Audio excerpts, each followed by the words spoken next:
సభ్య సమాజమే తలదించుకోవాల్సినటువంటి విషయం. దీని వెంబడి ఎవరు మనకు అందరూ కూడా తెలుసు. గత 10 సంవత్సరాల నుంచి అధికార దాహంతో అధికారం మతం ఎక్కి వాళ్ళ అధికారంలో ఉన్నామనే దాంతో వీరంగంతో ఆ అధికారం పోయిన కోపంతో ఏం చేయాలని తోచక అక్కడ ఉన్నటువంటి రైతులను అడ్డం పెట్టుకొని వారికి ఇన్స్ట్రక్షన్స్ కూడా అంతా కూడా టీఆర్ఎస్ భవన్కి వెళ్ళి రావడం, దాని వెంబడి కేటీఆర్ కానీ హరీష్ రావు కానీ కేసీఆర్ కానీ వీళ్ళు ముగ్గురు నుండి కథ నడపడం నిన్న జరిగినటువంటి లగచర్ల దాంట్లో ప్రధానమైన పాత్ర వాళ్ళ ముగ్గురే ఉండి ఈ విధంగా రైతులను అడ్డపెట్టుకొని డ్రామా చేయడం. ఎందుకంటే గత 10 సంవత్సరాల నుంచి వికారాబాద్ జిల్లాకు వాళ్ళు చేసింది ఏం లేదు. ఇప్పుడు వికారాబాద్ జిల్లా గౌరవ ముఖ్యమంత్రి గారు జిల్లాని డెవలప్ చేద్దామని ఒక మంచి ఉద్దేశంతో ఈ రోజు అక్కడ లగచర్లలో ఫార్మా ఇండస్ట్రీస్ ఫార్మా కంపెనీస్ తీసుకొస్తా ఉంటే వాళ్లకు కళ్ళు మండి ఈరోజు కొడంగల్ నియోజకవర్గం ఫార్మా బే కానివ్వండి, ఈరోజు ఎడ్యుకేషన్లో ఒక మెడికల్ ఇన్స్టిట్యూషన్ కానివ్వండి, ఒక వెటర్నరీ ఇన్స్టిట్యూషన్ కానివ్వండి, ఒక ఇంజనీరింగ్ కాలేజ్ పాలిటెక్నిక్ కాలేజ్ రావడం వాళ్ళకు ఒక అసూయతోని వీళ్ళు ఆ రోజు ఏదైతే తెలంగాణ గవర్నమెంట్ ఏదైతే మేము కోటి ఎకరాలు ఇస్తాం అని చెప్పి ఏదైతే గవర్నమెంట్ వాళ్ళకి వచ్చి 10 సంవత్సరాల నుంచి మన దగ్గర ఆ రోజు గౌరవ మరిచెన్నారెడ్డి గారు స్థాపించినటువంటి కోటిపల్లి ప్రాజెక్టు కూడా వాళ్ళు ఒక 10 రూపాయలు కూడా ఇవ్వకపోవడం, ఈ రోజు మన ముఖ్యమంత్రి గారు ప్రత్యేకంగా శ్రద్ధ పెట్టి మన జిల్లాను డెవలప్ చేద్దామంటే కొంతమంది కిరాయి మూకలతోని అధికారుల పైన దాడి చేపించడం చాలా దురదృష్టకరం.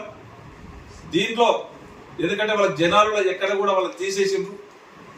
దానికి నిదర్శనం మొన్న జరిగినటువంటి పార్లమెంటు ఎలక్షన్లనే 8 నియోజకవర్గంలో వాళ్ళ గుండుసున్న డిపాజిట్ కూడా రాలేదు. 8 నియోజకవర్గాల్లో వాళ్ళకి 3rd ప్లేస్ వచ్చినటువంటి పరిస్థితి.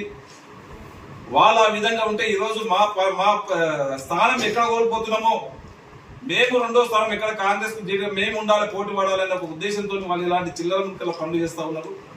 దీన్ని ఎక్కడ కూడా జనాలు సహించరు ఖచ్చితంగా.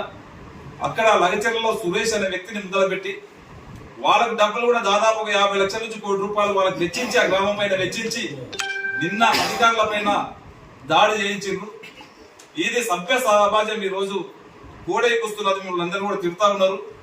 దాన్ని కూడా మనం మందలించడానికి ఈ రోజు మధుసూదనాచారంటే మనకు అందరూ కూడా అభిమానము.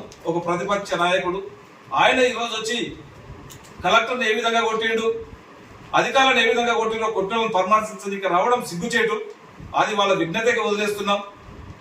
ఇంకా కూడా ప్రజలు మీకు ఇంత గుణపాఠం చెప్పినా మీకు ఇంకా అర్థమైతలేదు. ఎక్కడ కేటీఆర్ జైలుకు పోతున్నాడో దాన్ని ఇదంతా కూడా మసిమూసి మారడికాయ చేయాలా, కేటీఆర్ జైలుకు పోయేదాన్ని నేను సైడ్ ట్రాక్ పట్టియాలా, ఈ రోజు లగచర్లని మనం హైలైట్ చేయాలా.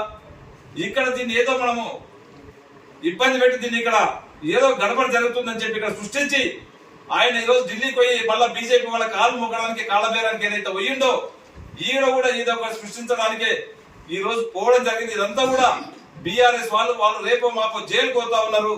దాన్ని ఏ విధంగా సైడ్ ట్రాక్ చేయాలనో అనే ఒక ఉద్దేశంతోనే ఈ రోజు లగచర్లలో జరిపించింది అక్కడ టీఆర్ఎస్ వాళ్ళు కావాలని చెప్పి అదందరూ కూడా అర్థమవుతున్నది.